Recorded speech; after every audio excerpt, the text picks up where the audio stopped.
El título de esta conferencia es que todos puedan ser uno. Y ya hemos tratado en las últimas conferencias de los aspectos políticos y esta noche queremos empezar a hablar sobre los aspectos religiosos. La próxima vez vamos a ocuparnos de una conferencia llamada El Fuego Extraño. No falte, eso será emocionante. Las reuniones del Concilio Vaticano II. Aquí el Papa está siendo cargado al lugar de la reunión y en aquella reunión fue decidido que las iglesias protestantes podían permanecer en sus propias confesiones y obtener la salvación, pero con la condición que acepten y reconozcan la supremacía del obispo de Roma. Ahora, después del Vaticano II, fue Karl Rahner, el jesuita. Es extraño cómo los encontramos a menudo. Yo sé que estoy repitiendo esto con frecuencia, pero es un hecho. Él fue a quien comisionaron para llevar este mensaje al mundo. Es decir, que cada uno podría permanecer en su confesión con tal que reconozcan la supremacía del obispo de Roma. Ya hemos tratado sobre esto, pero voy a entrar un poco más en detalle ahora. Paul Knitter, quien tenía una posición en la Universidad de Xavier en Cincinnati, donde él es profesor de teología, y él estudió debajo de Karl Rahner, y él escribió este libro. Este libro escribió Ningún Otro Nombre. Y en este libro, Ningún Otro Nombre, él escribe ciertas cosas interesantes. Aquí es un comentario al respecto. Es interesante ver que tienen en el libro este símbolo del pequeño hombre humanista que representa el humanismo. Él escribe, el autor, hace frente al enigma de lo que el comprometido creyente cristiano hace teológicamente frente a la evidencia cada vez mayor encontrada por especialistas y por experiencias personales de que hay otras maneras religiosas, aparte de la manera cristiana, de conducir una vida humana, plena y auténtica. ¿Usted está comenzando a ver algo? ¿Puede una persona ser salva? Definición. Es decir, vivir una vida verdaderamente humana por otro nombre que no sea el de Jesucristo. Un momento. Déjeme repetir eso. Ser salvo significa vivir una vida verdaderamente humana. ¿Es esa una teología correcta? Ese es un profesor de teología y este libro se prescribe virtualmente en todos los seminarios de la teología en el mundo entero. La respuesta de Knitter es que uno puede ser salvo por otro nombre, y entonces él procede a mostrar cómo esta afirmación se puede comprobar teológicamente con pleno apoyo cristiano. Esta es teología creativa de primera clase. Esta es la única frase con la cual estoy de acuerdo. Esta es teología creativa, pero definitivamente no es teología bíblica. Bien, en el segundo concilio ecuménico, si la Biblia no va a ser la norma, tendremos que sustituirla por algo más. Y esto fue decidido en el documento, en la página 515, de los documentos ecuménicos que fueron escritos con el Concilio del Vaticano II. La unidad de todos los cristianos se puede finalmente restaurar y salir adelante porque todas las gentes son llamadas para ser un pueblo unido nuevo, confesando a un Jesús Salvador y Señor, profesando una fe y celebrando un ministerio de la Eucaristía. Hay varios problemas aquí con este texto, en particular con respecto al ministerio de la Eucaristía. Todos los cristianos deben de ser de una sola mente ecuménica, documentos del Vaticano II, página 515. El Catecismo Católico nos dirá que el Vaticano II no cambió las doctrinas. Los cambios fueron solo en apariencia. Este es el actual catecismo de la Iglesia Católica, artículo 810. La única Iglesia de Cristo que nuestro Salvador, después de su resurrección, le confió al cuidado pastoral de Pedro, comisionándolo a él y a los otros apóstoles de ampliarla y gobernarla. Esta Iglesia constituida y organizada como sociedad en el mundo actual subsiste en la Iglesia Católica. El decreto ecuménico del Concilio del Vaticano II explica por qué es a través de la Iglesia Católica de Cristo solamente, la cual es la ayuda universal para la salvación, que la plenitud de los medios de la salvación pueden ser obtenidos. No ha habido cambio en la doctrina. Solo los protestantes creen que ha habido un cambio de la doctrina. Las heridas hacia la unidad, artículo 817. Donde hay pecados, también hay divisiones, cismas, herejías. Así que si hubo una división, entonces eso fue pecado. Entonces, ¿quién es el pecador? El que se separó. Hacia la unidad. Cristo concedió la unidad en su iglesia desde el principio. Y esto es algo que la iglesia nunca puede perder. Artículo 820. No ha cambiado. Todavía gobierna. Él controla la iglesia a través de su pontífice supremo. Y los obispos, todos tendrán que reconocer esto. Esta es la razón por la cual el sacerdote J. Cornell dice: el objeto final del ecumenismo, así como los católicos lo conciben, es unidad en la fe, la adoración y el reconocimiento de la autoridad espiritual suprema del obispo de Roma. Esta es la conclusión. La alianza de la iglesia con religiones no cristianas, todas las naciones forman una sola comunidad. Ellos quieren las mismas relaciones con los musulmanes y con todas las demás religiones. Asegurémonos de que esto es verdad. Este era el catecismo, no puede estar equivocado. Leemos de la fuente titulada Respuestas a preguntas adicionales de Bonaventure Hinwood, OFM, el Vaticano II. Enseña en varios lugares que la Iglesia Católica, y solamente ella, es la Iglesia fundada por Jesucristo. No ha habido cambio en la documentación del Vaticano II. Entonces, el 5 de septiembre de 2000, el Vaticano dejó esto bien claro.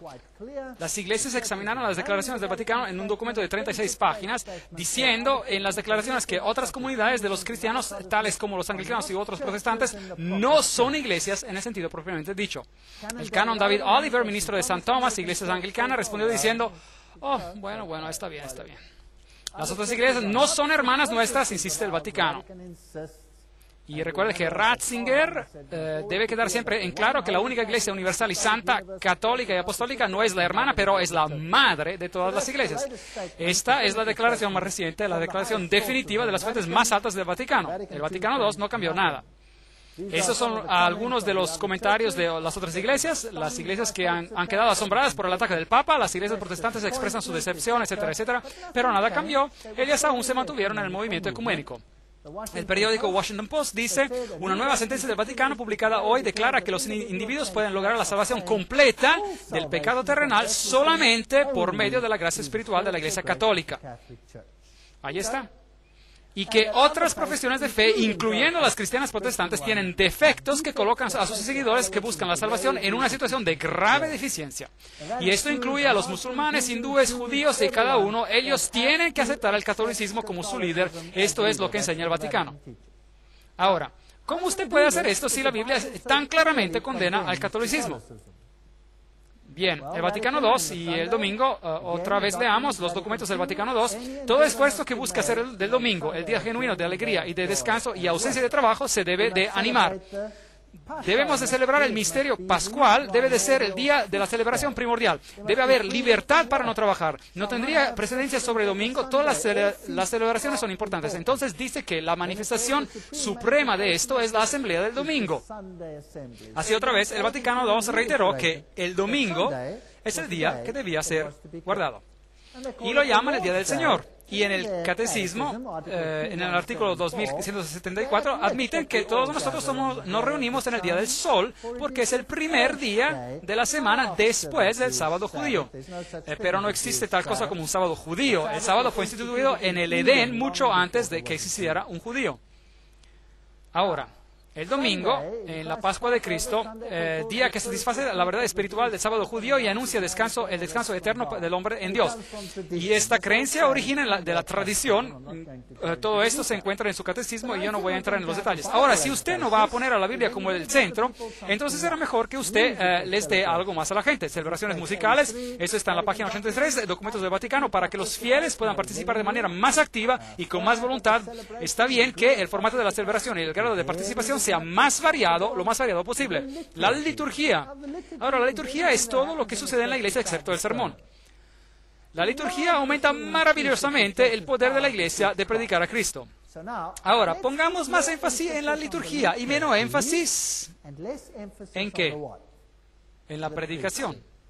E incluso ellos lo llaman en algunos documentos la liturgia santa.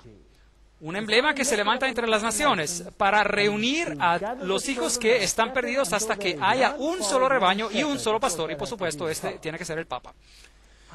¿Cómo vamos a hacer esto? Esto es de la documentación del Vaticano II. El documento del Vaticano II, segundo, dice: en todas las devociones populares los salmos eran especialmente útiles, y también las obras de música sagrada obtenidas tanto de la vieja como de la más reciente herencia de la música sagrada, canciones religiosas populares, órgano y otros instrumentos característicos de un grupo de personas en particular. La participación en la celebración debe de ser interna, pero debe ser también externa. La participación externa con gestos y movimientos corporales, por aclamaciones, con respuestas y canto. En otras palabras, el Vaticano II dice: avivemos el servicio y empecemos a movernos y tengamos algunos movimientos corporales, agitemos los brazos. Usted sabe, bueno, entonces después no será tan importante si usted tiene su Biblia. Y en verdad es difícil sujetar a su Biblia si sus brazos se están agitando por todas partes como giran las ruedas de una carroza. ¿Cómo deben de ser las canciones? Veamos otra vez en el Catecismo, artículo 1157. La canción y la música cumplen su función como señales en una manera aún más importante. Está bien, no hay nada malo con el canto debe de ser hermoso y para la gloria de Dios. Pero ellos dicen que la música debe ser emocional. Otra cita del Catecismo del Vaticano dice: como lloré, movida profundamente por sus himnos, las canciones y las voces que resonaban a través de su iglesia, ¡qué emoción experimenté! Esos sonidos fluyeron de mis oídos y, distilando la verdad en mi corazón, un sentimiento de devoción surgió dentro de mí y lágrimas corrieron por mi rostro, lágrimas que me sentaron bien. Así que más lágrimas posibles y más emociones es lo mejor. Desconecte su mente y conecta algo diferente. Y así que el papado empezó a usar grupos de música rock, y el papa empezó a cantar la música de ABBA, y todo este tipo de cosas empezaron a entrar en las iglesias, que antes eran desconocidas. Esta es una pequeña banda de rock personal del Papa que va a veces con él cuando él viaja. En estos días han avanzado hacia los grupos con rock más metal, y todos los de este tipo. Y por el 1967, el cuerpo docente y los estudiantes de la Universidad Católica de Duquesne empezaron a ser carismáticos. Para el 1968, el Consejo Mundial de Iglesias tenía a católicos como observadores. Para el 1975, ellos eran observadores en Nairobi. En 1975, en una reunión masiva, tuvo lugar en Roma, y el Papa Pablo VI empezó a hablar en lenguas. Aquí lo tienen en la revista Christianity Today, Cristianismo Hoy, 6 de junio de 1975. Obispos, arzobispos y cardenales lucharon por mantener sus sombreros en sus cabezas mientras cantaban y cantaban en éxtasis, abrazándose unos a otros y levantando sus brazos hacia el cielo, y el discurso de Papa Pablo VI estaba salpicado con puntos extáticos. Así que él empezó a hablar en lenguas, un gran ejemplo para la iglesia. La Iglesia Luterana, por el 1974, con el diálogo entre la Iglesia Americana Luterana y la Iglesia Católica Romana, publicó bajo el título La primacía papal y la Iglesia Universal, y dijeron que estaban empezando a jugar con la idea de que Roma sería otra vez la cabeza de las iglesias. Los presbiterianos, los congregacionalistas, los metodistas siguieron este ejemplo. Colin Buchanan escribe: el surgimiento de la Iglesia de Roma como partícipe en las discusiones ecuménicas y con el impacto del movimiento carismático, todo esto ha cambiado totalmente las relaciones ecuménicas. Así que este nuevo espíritu hace el diálogo más y más posible entre las facciones variadas y opuestas. Por el 1975 había un catecismo común, donde las directivas morales y el decálogo eran cuestionados, donde alegan que muchos pasajes en el Nuevo Testamento no son de Jesús, pero se le atribuyeron a él, que son cosas que el Jesús histórico nunca dijo. La resurrección física es un problema lleno de dificultades, etcétera, etcétera. Empezaron a cuestionar la Biblia. En 1977 se formó una comisión conjunta entre católicos romanos y anglicanos, y publicamos la siguiente declaración. Parece apropiado que en cualquier futura unión la primacía universal, como ha sido descrita, debería ser mantenida por la sede papal de Roma. Así que la Iglesia anglicana dijo: bien, el Papa será la cabeza. Por el 1989, el arzobispo anglicano de Canterbury, el venerado Robert Ramsay, fue a Roma e instó a los cristianos a que consideraran la primacía del Papa. Mejor juntos. Allí están. Y luego vino el famoso documento que ellos firmaron. Están las firmas del Papa y de Ramsay. Aquí están firmando la declaración de Canterbury, y el Papa es ahora la cabeza de estas iglesias. Y aquí tenemos algunas bellas señales masónicas. Sí, van a estar juntos. Y la reina, bueno, ella y su séquito visitan al Papa y dicen: bien, ¿y ¿Qué dijo el príncipe Carlos? Que ya no quiero ser más el protector de la fe, quiero ser solamente el protector de fe. Así que el protestantismo ya se va y por supuesto que surgen muchas marchas en las calles del Reino Unido. El próximo arzobispo de Canterbury es Carey, y Carey es extraordinario debido a su renovación carismática y por hablar en lenguas. Así que la iglesia anglicana es la primera en retornar a Roma. Ahora, esta es la famosa catedral de St. Paul en Londres. Allí está, ven un autobús de Londres. Yo mismo tomé esa fotografía. Y esta es una imagen sorprendente. ¿Qué ve usted? ¿A qué se le parece? Parece una miniatura del Vaticano. Sí, y en realidad es una réplica del Vaticano. Y la cosa más asombrosa es que la Catedral de St. Paul nunca tuvo esa apariencia, De hecho, esa solía ser su apariencia en el pasado. Pero ahora ha sido reconstruida totalmente y ahora esta es su apariencia. ¿No se ve esto notablemente como la imagen, una imagen de la bestia? Una imagen de la bestia. Bien, entremos al interior de la catedral. Uno tiene que ser muy cauteloso con su cámara cuando está ahí. Y está en su apariencia actualmente. Ese es su altar principal. Increíble. El altar principal es una copia exacta del dosel de Bernini en Roma.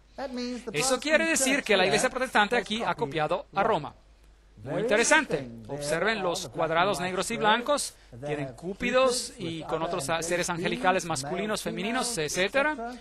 Y si usted mira al techo, usted toma una fotografía de la cúpula, usted encontrará bellísimos símbolos masónicos.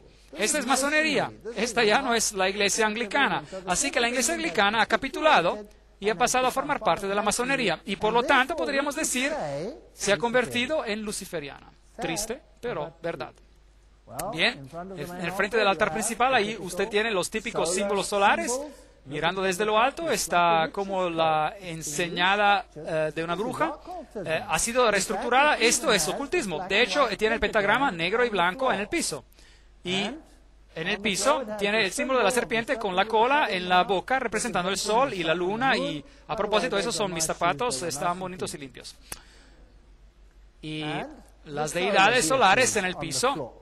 Así que esto no es nada más que el catolicismo. Aquí están los símbolos de la nueva era, los pavos reales, símbolos de Lucifer, los triángulos en el círculo, los hexagramas y, por supuesto, los cadáveres bajo el altar y el IHS con sus hostias en el sagrario y la forma del sol que brilla con sus utensilios de servicio al público, también el pelicano místico o el ave que alimenta a sus pichones con su carne. Esos son símbolos ocultistas. No es de sorprender que el Papa Juan Pablo II pudiera escribir en el libro Cruzando el umbral de esperanza para el año 2000, tenemos que estar más unidos.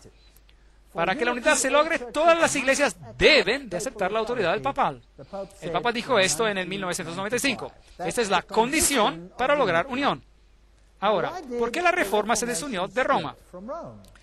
Seguramente la Reforma tenía buenas razones bíblicas. Apocalipsis 13:8, Reina Valera Antigua dice, y todos los que moran en la tierra le adoraron, cuyos nombres no están escritos en el libro de vida del Cordero, el cual fue muerto desde el principio del mundo. Bien, han corrompido este versículo en las traducciones bíblicas modernas, pero no importa, eso es lo que dice. No serán escritos en el libro de la vida si veneran a este sistema obedeciéndolo.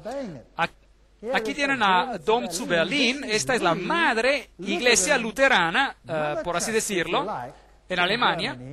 Y ahí tiene fotografías inmensas de María, con velas que encienden enfrente de ella. Allí usted lo tiene. Esto es regresar a Roma. Y la revista Weltbild publicó la fotografía de Martín Lutero, que le da un apretón de mano al Papa. Bien, en los 80 el Papa fue a Alemania, a Mainz, y dijo, el ecumenismo es una tarea urgente. Y luego los cristianos preparando los acuerdos por una nueva era, las iglesias alcanzan un pacto, y luego el famoso sínodo en Alemania, el sínodo luterano Heiße Eisen und alte Zöpfe, estas viejas hachas de guerra, por así decirlo, y ellos decidieron, der Papst soll nicht mehr Antichrist genannt werden. El Papa ya no será llamado el Anticristo. Bien, con esto ya se acaba la Reforma en cuanto a los luteranos. La revista Time Magazine reportó sobre el acontecimiento y dijo, desde medio milenio de ruptura y separación, los luteranos y los católicos alcanzan un acuerdo sobre los asuntos que causaron la división del cristianismo occidental en dos. Y el 1 de noviembre de 1999 las iglesias ponen fin a 500 años de ruptura. Así que los luteranos reconocen al Papa. Y esta asombrosa declaración. Alemania llama para pedir que se perdone a Lutero. ¿Por qué? ¿Por qué debe de ser perdonado?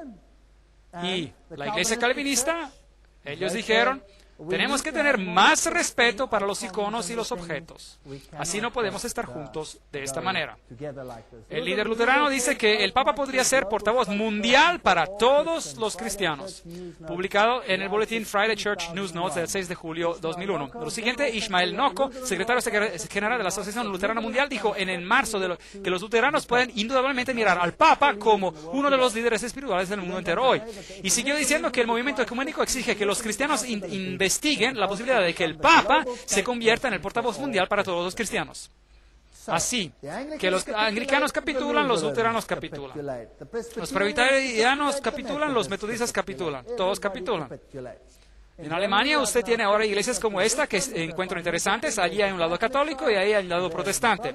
Y comparten el campanario.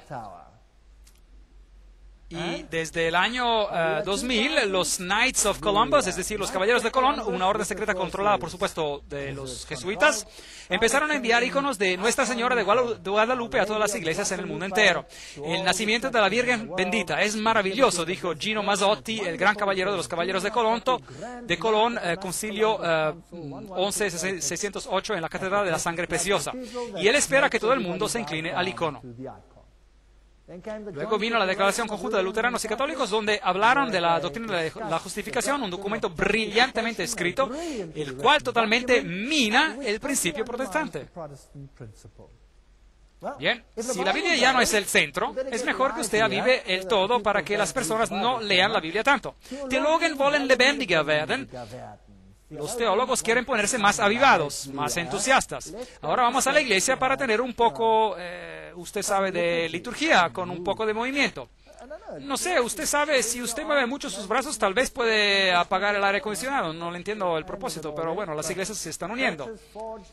Pero en los años recientes, muchos líderes de las iglesias nacionales se han movido de una actitud de cauteloso silencio sobre el asunto hacia la opinión que el movimiento carismático es la mejor esperanza para una renovación de la iglesia en las décadas de cierre de este siglo. El profesor Hallenberger dijo exactamente la misma cosa y dijo, los católicos y los protestantes se han unido debido al movimiento carismático, el cual ha obrado milagros. La ola carismática de unión entre las iglesias de Sudáfrica y luego la iglesia reformadora holandesa dice que la época es más que madura para mirar lo que tenemos en común y no solamente en que nos separa. Y todas estas destacadas personas dicen exactamente la misma cosa, los que son moderadores de todas esas grandes iglesias. En los años 1990, en el Consejo Mundial de las Iglesias ya no era lo mismo como lo solía ser originalmente. El Consejo Mundial de las Iglesias estaba en existencia para hablar de la unión protestante.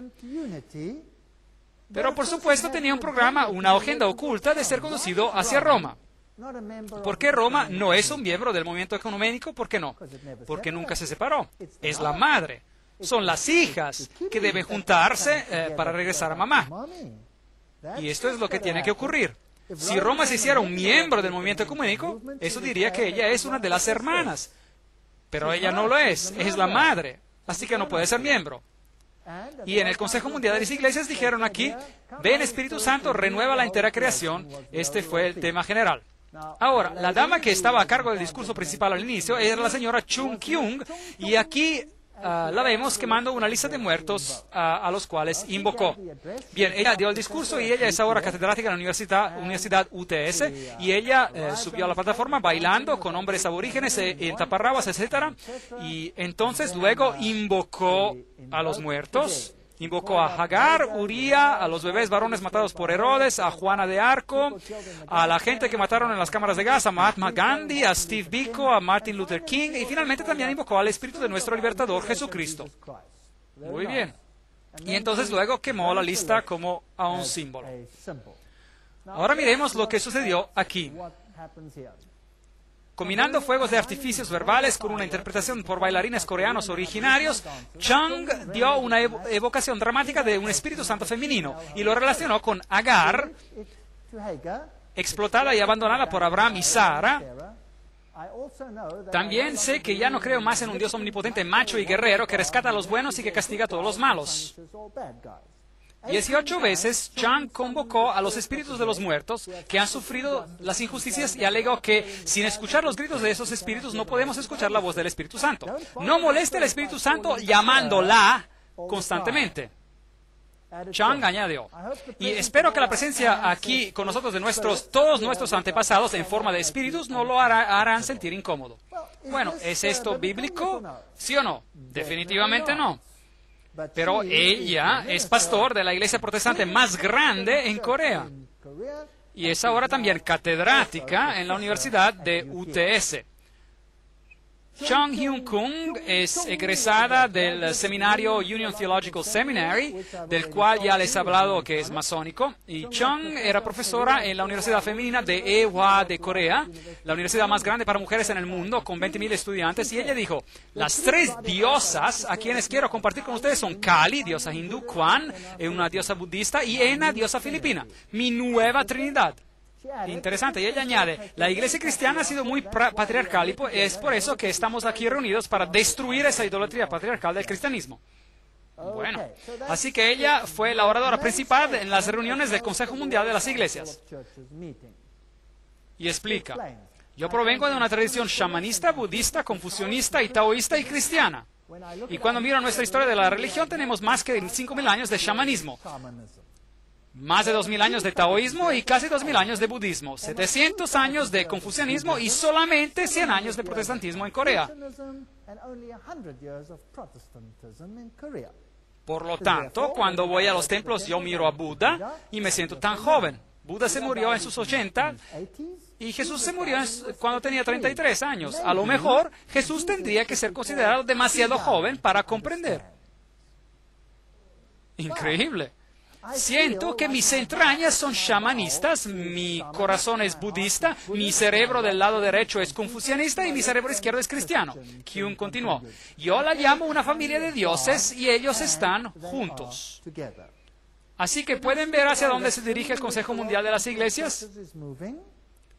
Kyung también dijo, creemos que esta energía dadora de vida provino de Dios y está en todas partes. Está en el sol, en el océano. Aquí vamos otra vez. Me dan náuseas. ¿Qué es esto? Panteísmo. Está en el suelo y en los árboles. Si usted se siente muy cansado, usted pues se siente que usted no tiene energía para dar. ¿Qué hace? Siéntese en silencio. Tal vez usted puede ir a un gran árbol y pedirle, dame un poco de tu energía o de vida. O usted le pide al sol que le dé un poco de energía de vida. Y bien, ¿eso es cristianismo, sí o no?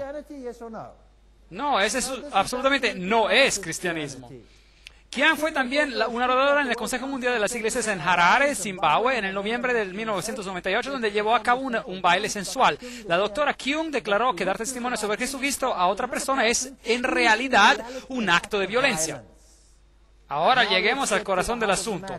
Dar testimonio sobre Jesucristo es un acto de violencia. ¿Por qué? Porque, ¿qué es lo que está haciendo usted? Porque usted está yendo en contra de los derechos humanos de la otra persona, que podría ser un budista o hindú o uno de esos. Él tiene el derecho de ser lo que es, y si usted le dice otra cosa, que él necesita creer en Jesucristo, entonces usted está cometiendo un acto de violencia. Así que, en otras palabras, lo que estoy haciendo es un acto de violencia. Muy bien, gracias. Cuando la recordaron a la doctora que Jesús dijo que en Juan 14:6 que Él es el único camino, Kyung dijo, Jesús estaba equivocado. Bien, eso es porque el Consejo Mundial de las Iglesias usa demonios y toda clase de cosas interesantes. Y tenemos a oikumene. Oikumene. Ahora, ¿qué quiere decir oikumene? Aquí tenemos un ejemplo de oikumene. Bien, preguntémosle a la página web del Consejo Mundial de las Iglesias qué es lo que en realidad quiere decir oikumene. La palabra ecuménico es derivada del griego oikumene, que puede ser traducido como todo el mundo habitado.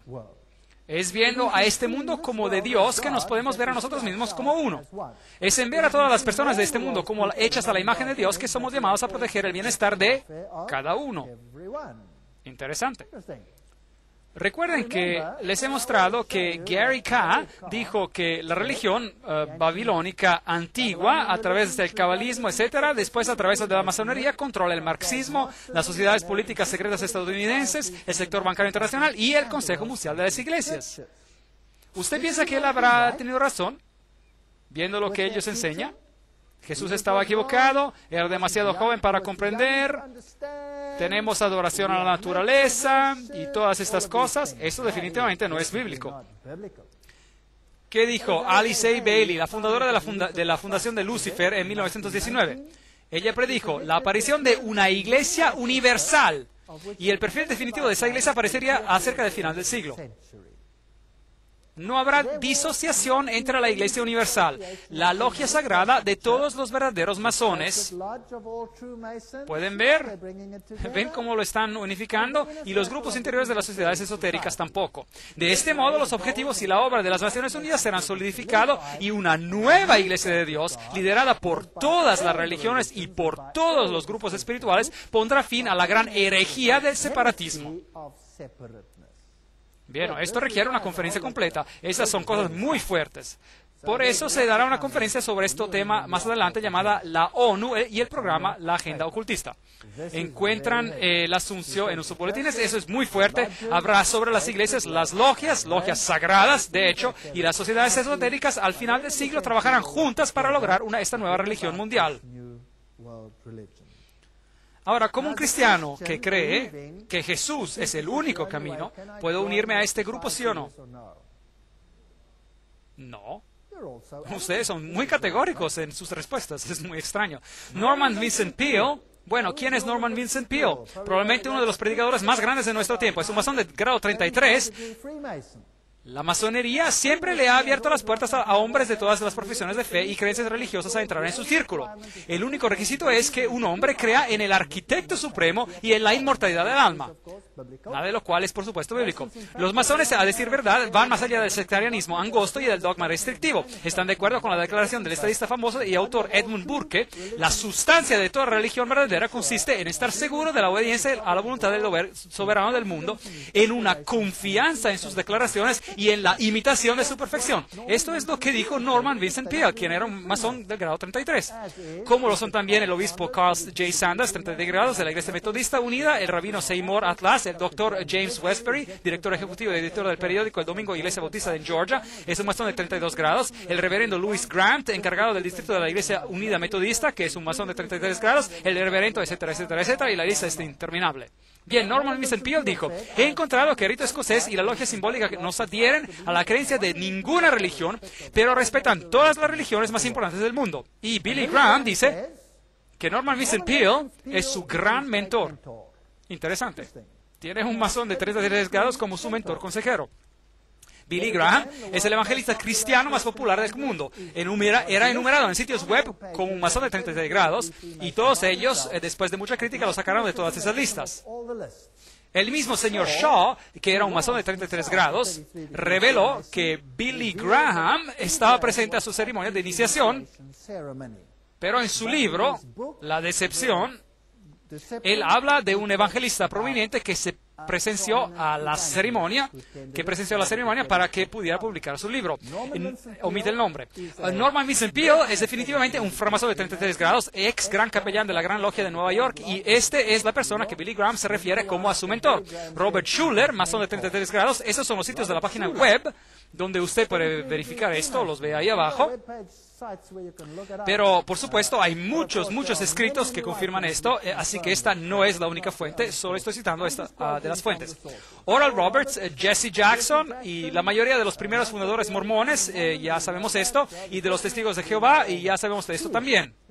Peale, démosle un vistazo a Norman Vincent Peale. Él recomendó los mensajes de médiums espiritistas llamados las Cartas de Jesús, escritos por Jane Palzere y Anna Brown. Así que él aprobó esas cartas escritas por canalizadoras médiums. Las asombrosas cartas sagradas fueron escritas una cada día durante un periodo de 2 años, que comenzaron en una mañana de 1978. Ella dijo que las cartas fueron dictadas por un espíritu no viviente que se identificó a través de su pluma como Jesucristo. Aquí está la fuente de la cita. La respuesta de Peale Biblia agrega, poco importa si esos escritos vinieron de Jesús o de Nazaret o de Jesús de Jane, ellos son todos de la misma conciencia y esa conciencia es Dios. Yo soy parte de Dios y Jane y Ana son parte de ese mismo Dios. Bueno, eso es lo que Norman Vincent Peale enseñó. Y este es el mentor de Billy Graham. Interesante.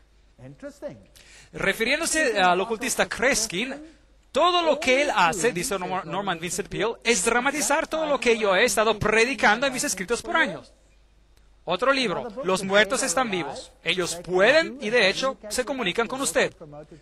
También este libro fue promovido por Peale y él dijo efusivamente, son una obra maestra. Espero que sea extensamente leída. Está bien, este es el mentor de Billy Graham, simplemente acuérdense de eso. El autor del libro es Harold Sherman, un psíquico y medium espiritista y que también escribió un libro acompañado titulado Usted vive después de la muerte. ¿Es ese el lenguaje de la serpiente o el lenguaje del diablo o es el lenguaje de Dios? ¿Cuál es? Es el lenguaje de la serpiente.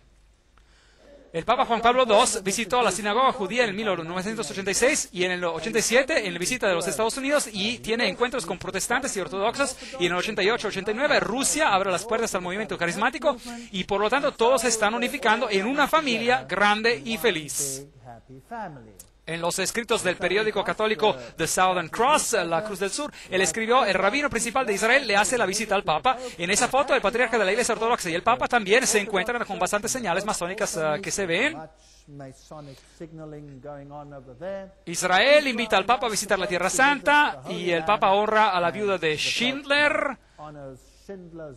Ese es el rabino Robert Jacobs. Escuchamos aquí lo que él tiene que decir sobre este asunto. Y en el 1965 el Concilio del Vaticano II cambió eso. Jacobs dice que el Concilio del Vaticano II marcó una vuelta histórica para las relaciones entre judíos y católicos. Y dice que Juan Pablo II ha hecho cosas extraordinarias para mostrar respeto por el judaísmo. Él fue el primer papa en visitar una sinagoga. Ningún papa en la historia de Roma jamás había hecho lo que él hizo. Le ha dado a todos los judíos un sentimiento de que por primera vez en la historia de la iglesia cristiana, el judaísmo es apreciado como teniendo su propia integridad y no es menospreciado. Yo pienso que es un privilegio tremendo conocer este Papa extraordinario. Y luego cuando el Papa visitó a St. Louis, esto es lo que el rabino Jacobs dijo. Nos regocijamos y florecemos. Nosotros floreceremos con abundantes flores y nos regocijaremos con canción gozosa. Eso es interesante. Bien, aquí está Aleski, el patriarca ruso, y él es también un ecuménico dedicado, y allí está él con el cardenal Cassidy. Y ellos tienen mucha más libertad, y a propósito, esa es una fotografía significativa donde Oikomene, el Papa y el Patriarca están juntos, y tenemos así un reavivamiento de la ortodoxia oriental. El ocultismo ha revivido, las religiones asiáticas han sido revivadas, el Islam, el budismo, el hinduismo, el shintoísmo, el Soka Gakkai y el espiritismo. En el mundo entero hay un reavivamiento de la religión y fervor religioso, y el conflicto está aumentando. ¿Ustedes han notado eso? Sí. Ahora, ¿por qué? Porque a través del caos y del conflicto se podrá lograr la unificación. Haga que el dolor de la separación sea mayor al dolor de la unión. Tesis, antítesis, síntesis. Es la filosofía hegeliana. Las grandes expectativas, el patriarca de Constantinopla dice, nos uniremos a las iglesias.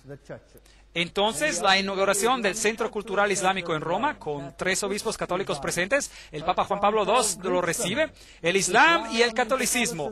Los estudiamos durante una conferencia uniéndose. El problema es cómo unir al judaísmo y al Islam y al cristianismo. Estos son documentos de la Academia Católica de Trier. Noten lo que están usando aquí. ¿Cuál es el simbolismo que están usando con todas estas figuras extrañas sobre sus documentos? Lo mismo por aquí, pentagramas, todos los símbolos religiosos en un círculo, seminario papal. ¿Qué es esta estructura aquí? Con el Tao místico a su alrededor. ¿Qué es lo que representan? El emblema del centenario de la Iglesia Católica de Camerún. Bien. Estos son los Kalyans y mandalas que son usados. Estos son símbolos de las religiones orientales que simbolizan la unión de todas las iglesias. La unión de todas las iglesias. El Papa y el Dalai Lama juntos, y es interesante que tenemos que estudiar lo que el mundo protestante tiene que decir sobre este asunto también. Y lo haremos en la próxima sesión.